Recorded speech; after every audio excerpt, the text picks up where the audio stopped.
오늘 다복 시리즈 40번째입니다.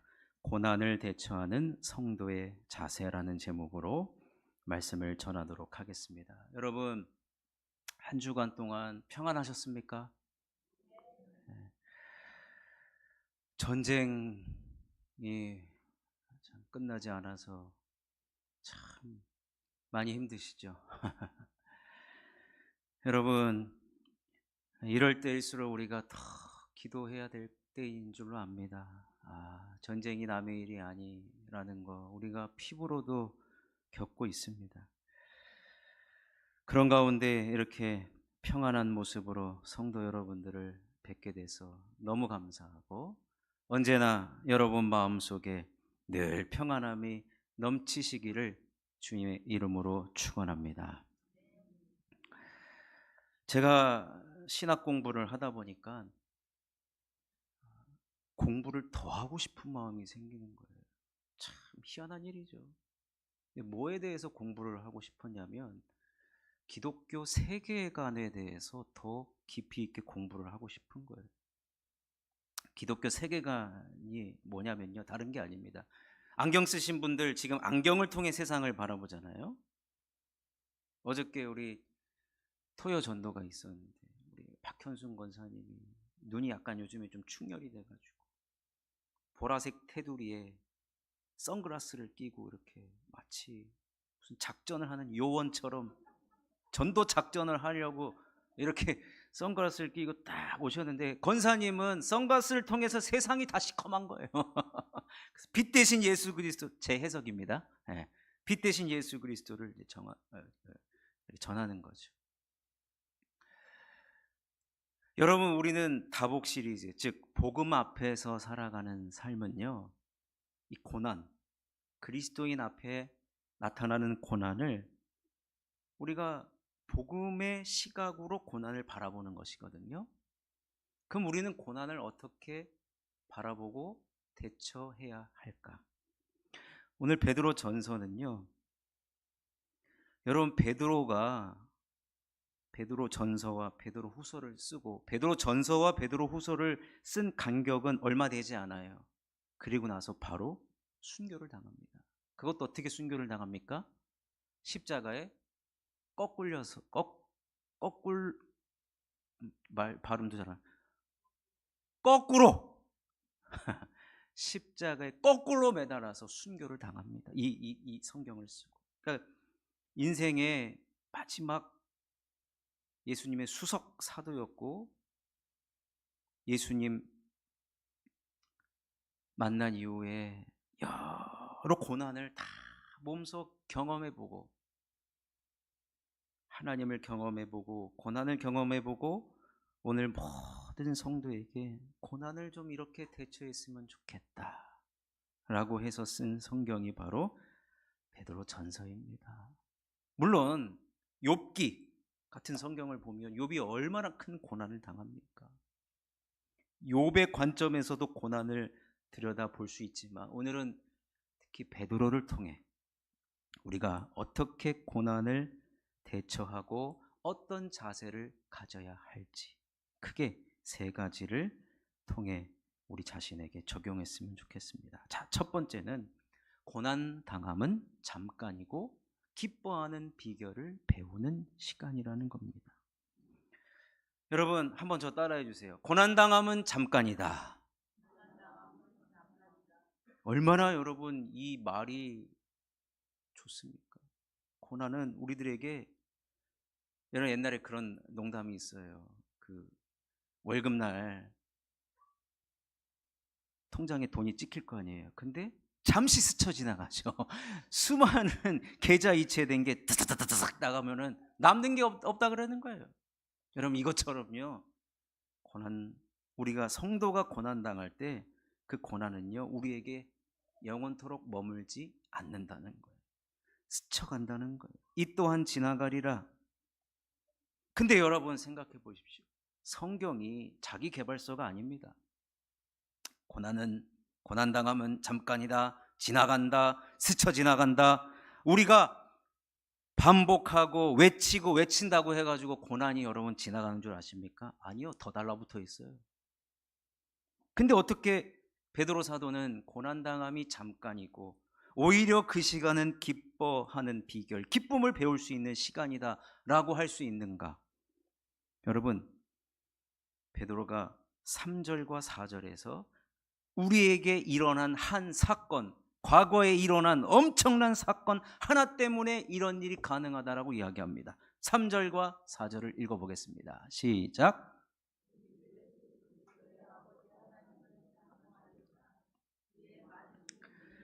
예수 그리스도를 죽은 자 가운데서 부활하게 하심으로 말미암아 우리를 거듭나게 하사 산 소망이 있게 하시며 썩지 않고 더럽지 않고 쇠하지 아니하는 유업을 있게 하시나니 곧 너희를 위하여 하늘에 간직하신 것이라. 어떤 사건 때문에 고난이 우리들에게 잠깐이라고요? 부활 사건 때문에. 부활 사건. 예수 그리스도를 죽은 자 가운데서 부활하게 하심으로 말미암아 우리를 거듭나게 하사 산 소망이 있게 한다는 거. 이것 때문에 여러분, 우리가 고난 당했을 때 여러분, 예수님이 여러분 죽음만큼 가장 큰 고난이 어디 있습니까? 죽음이 고난의 최고의 결정체입니다. 여러분, 고난이 우리들에게 와가지고요, 우리의 심령을 죽여놔요. 우리의 영혼을 메마르게 하고 우리의 육신을 죽이는 것이 바로 우리의 고난입니다. 그런데 예수님께서 그 고난을 어떻게 하셨습니까? 사망을 다 뭉개버렸어요. 죽음을 부활로 이겨내셨단 말이에요. 그것이 우리들에게 효력이 되어서, 우리들에게 능력이 되어서 우리도 예수 그리스도 안에 있기 때문에, 예수님께서 사망 권세를 깨뜨리시고 이기셨기 때문에 우리도 고난이 잠깐이라는 거예요. 할렐루야. 잠깐이라는 거예요. 잠깐이라는. 그래서 6절 말씀, 우리 주간 요절 말씀이기도 합니다. 그래서 베드로 사도가 이렇게 이야기합니다. 함께 읽겠습니다. 시작. 그러므로 너희가 이제 여러 가지 시험으로 말미암아 잠깐 근심하게 되지 않을 수 없으나 오히려 크게 기뻐하는도다. 여러분, 부활 때문에 우리에게 온 고난, 잠깐이라는 거예요. 잠깐이라는 거예요. 영원히 우리에게 머물지 않는다는 것입니다. 스쳐 지나간다는 것입니다. 잠깐일 뿐만 아니라 근심, 우리가 고난당할 때 우리가 크게 기뻐할 수 있다는 거예요. 그럼 어떻게 우리는, 그렇다면 여러분, 이렇게 고난을 어떻게 바라봐야 되느냐? 부활 사건으로 말미암아 우리가 어려울 때 기쁨을 배우는 단계다. 어려운 가운데서도 기쁨을 배우는 시간이다. 그럼 이때 여러분, 우리가 현재 고난 가운데 살아가는 현재가 문제란 말이에요. 사실은 기뻐할 수 있어요. 부활 때문에 기뻐할 수 있다. 부활 때문에 잠깐이다. 근데 어떻게 기뻐하는 비결을 배우는 시간이냐면 이때 해야 될 것이 있어요. 그럼 고난당할 때 해야 될 것이 10절에 나와 있습니다. 자, 10절을 한번 읽어보겠습니다. 시작. 이 구원에 대하여는 너희에게 임할 은혜를 예언하던 선지자들이 연구하고 부지런히 살펴서, 과거에 하나님의 말씀을 많은 백성들에게 선포했던 선지자들, 여러분, 그들이 무엇을 연구하고 부지런히 살폈냐면 구원에 대해서, 구원의 은혜를 살폈다라는 거예요. 그 말은 무엇이냐면요, 여러분, 우리가 고난당할 때 우리 성도들이 가장 먼저 해야 될 일이 뭐냐면 내가 받은 구원의 그 감격을 잊지 않는 겁니다. 선지자들은 연구하고 부지런히 살폈습니다. 나에게까지 어떻게 이렇게 구원이 왔는가? 나를 위해서 우리 주님이 하신 일을 생각하고 연구하면 할수록 우리들에게 고난 가운데도 기뻐할 수 있는 그런 은혜가 우리들에게 임한다는 것입니다. 그러다 보면 구원이 우리들에게 잠깐 스쳐 지나가는, 머물지 않고 그냥 잠깐 있다가 가는 그런 고난으로 우리가 충분히 대할 수 있다는 것입니다. 자, 두 번째로는 고난당할 때 하나님이 도우시고 위로해 주십니다. 제가 지난주에 뉴스를 봤는데 우리나라 공군 수송기가요, 저 사우디아라비아를 갔습니다. 그런데 이 특별기기 때문에 다른 나라 영공을 지나가야 돼요. 그래서 우리나라 정부에서 지나가는 10개 나라의 전화를 다 돌려가지고 통과하게 해달라고. 그래서 우리 교민 200 몇 명을 공군 수송기에 태워갖고 왔어요. 비행기에서 내린 한 사람에게 인터뷰를 했더니 그 어르신이 하는 말씀이 우리나라의 국격을 느꼈다라는 거예요. 전쟁 중에 있는 우리들을 고국으로 돌아오게 하기 위해서 비행기를 보내준 그런 나라가 어디 있느냐 이거예요. 아, 나라가 우리를 이렇게 도울 때가 있구나. 여러분, 성도가 고난당할 때요, 하나님이 가만히 있는 줄 아십니까? 두 손 두 발 다 어떻게든지 전방위적으로 우리를 도우시려고 합니다. 여러분, 하나님께서 우리를 어떻게 도우시느냐? 삼위일체 되신 하나님이 도우십니다. 자, 그래서 우리 성부 하나님 아버지는 어떻게 우리를 도우시고 위로해 주시냐면은 하나님 아버지께서 우리를 택하셨다는 거예요. 택하셨다는 거예요. 자, 고난당하는 성도들에게 베드로는 하나님이 택하셨다는 것으로 위로합니다. 자, 말씀을 먼저 읽어보겠습니다. 베드로전서 2장 9절에서 10절입니다. 시작. 그러나 너희는 택하신 족속이요 왕같은 제사장들이요 거룩한 나라요 그의 소유가 된 백성이니 이는 너희를 어두운 데서 불러내어 그의 기이한 빛에 들어가게 하신 이의 아름다운 덕을 선포하게 하려 하심이라. 너희가 전에는 백성이 아니더니 이제는 하나님의 백성이요 전에는 긍휼을 얻지 못하였더니 이제는 긍휼을 얻은지라. 하나님이 택하신 백성, 하나님이 택하신 족속, 왕같은 제사장, 거룩한 나라, 그의 소유가 된 백성이라는 거예요. 내 소유이기 때문에 어려움 당할 때 나는 반드시 나는 긍휼, 불쌍히 여긴다는 거예요. 우리가 고난 당할 때 성부 하나님은 우리를 불쌍히 여겨주신다는 거예요. 자, 두 번째, 우리 그리스도의 고난 당하심 때문에 우리가 위로를 받습니다. 하나님이신 성자 예수님께서 이 땅에 몸을 입고 이 땅에 오신 것 자체가 고난당하십니다. 동질감이 느껴진다는 겁니다. 고난당할 때에 그 고난의 앞길을 먼저 가셨기 때문에, 본을 보여주셨기 때문에 그 생각을 하면 우리들에게 큰 위로가 임한다는 것입니다. 베드로전서 3장 19절입니다. 시작. 부당하게 고난을 받아도 하나님을 생각함으로 슬픔을 참으면 이는 아름다우나. 21절도 읽어보겠습니다. 시작.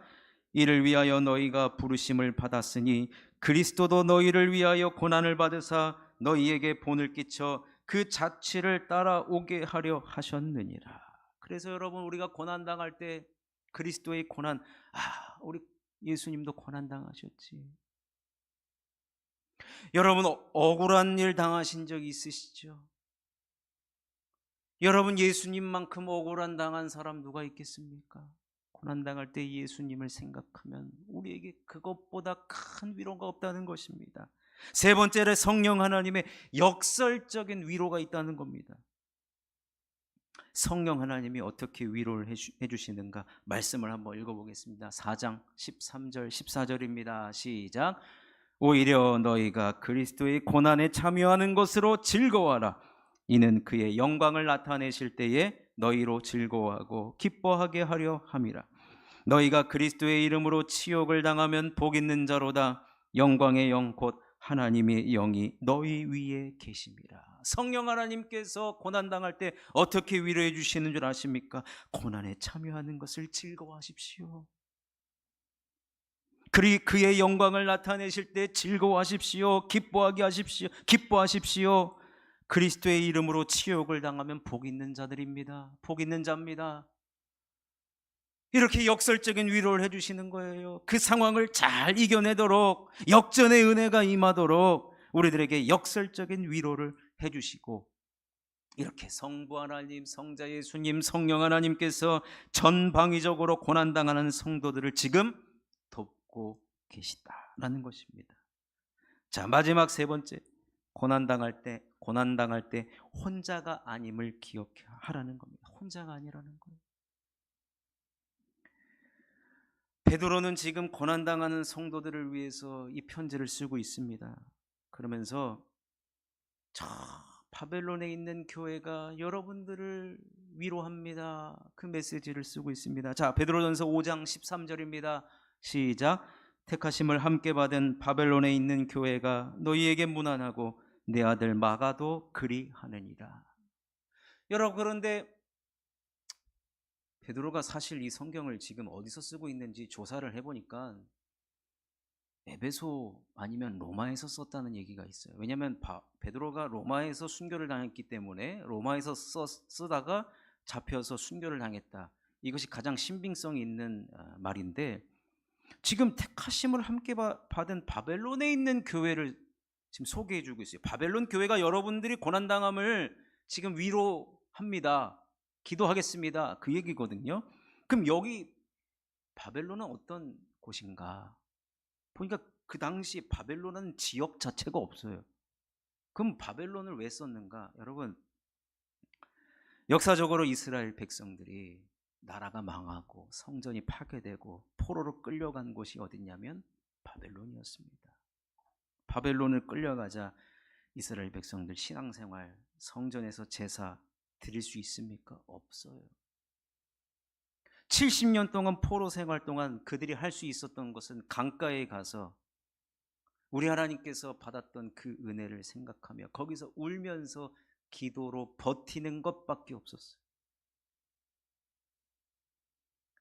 지금 바벨론에 있는 교회가 문안한다. 그 얘기는 뭐냐면요, 베드로전서를 보면 흩어진 나그네라는 표현을 써요.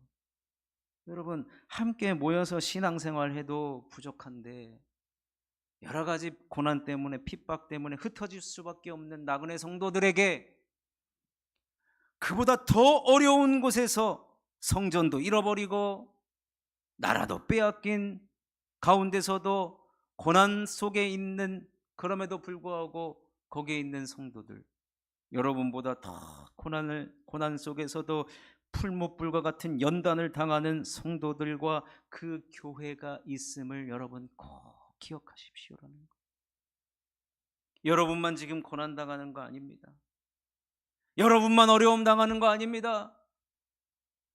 순교의 위험 속에서도 목숨 걸고 신앙생활하고 있는 성도들이 있음을 여러분 기억하십시오. 내 몸을 헌신하며 나의 가진 것을 들여 주의 몸된 교회를 세우기 위해서 발버둥 치고 있는 바벨론에 있는 교회가 있음을 여러분 기억하십시오. 그러니 사랑하는 성도 여러분, 고난당할 때 나만 홀로 있는 것이 아님을 기억하십시오. 세상의 한복판, 고난의 한복판에 나와 같이 고난당하고 있는 나와 같은 사람들이 도처에 깔려 있다는 것을 여러분 꼭 기억하십시오. 그러면 나도 어려운 가운데 서로를 위해 기도해 주게 됩니다. 하나님, 저 성도 반드시 일어나게 하여 주옵소서. 저 성도 반드시 다시 새 힘을 얻게 하여 주옵소서. 고난당할 때 여러분, 세상이 다 사라진 것 같고 나만 홀로 있는 것 같아요. 하지만 그렇지 않다라는 거예요. 지난 시간에 엘리야의 기도를 말씀드렸는데, 여러분, 엘리야가 바알과 아세라 선지자 850명과 영적인 전쟁을 하고 나서 이세벨의 한마디로 도망을 갑니다. 그런데 나중에 우리 하나님이 그에게 어떻게 위로해 주십니까? 바알에게 무릎 꿇지 않는 7,000명을 남겨뒀다라는 거예요. 여러분, 고난당할 때 나 혼자가 아닙니다.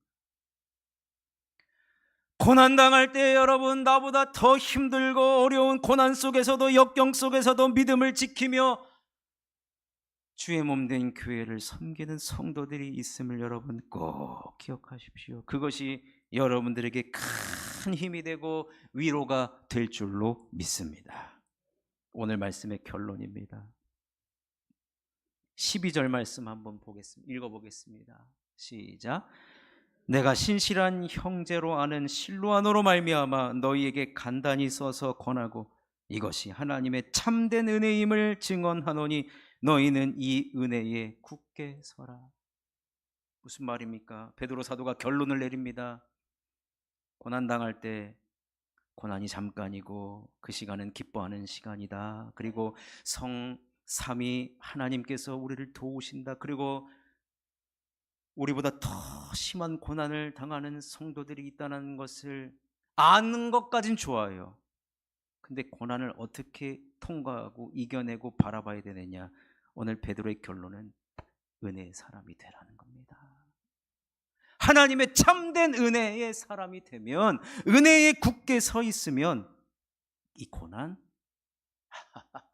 고난이여 내게 오라 할 수 있다는 겁니다. 고난 그까짓 거 아무것도 아니다라는 겁니다.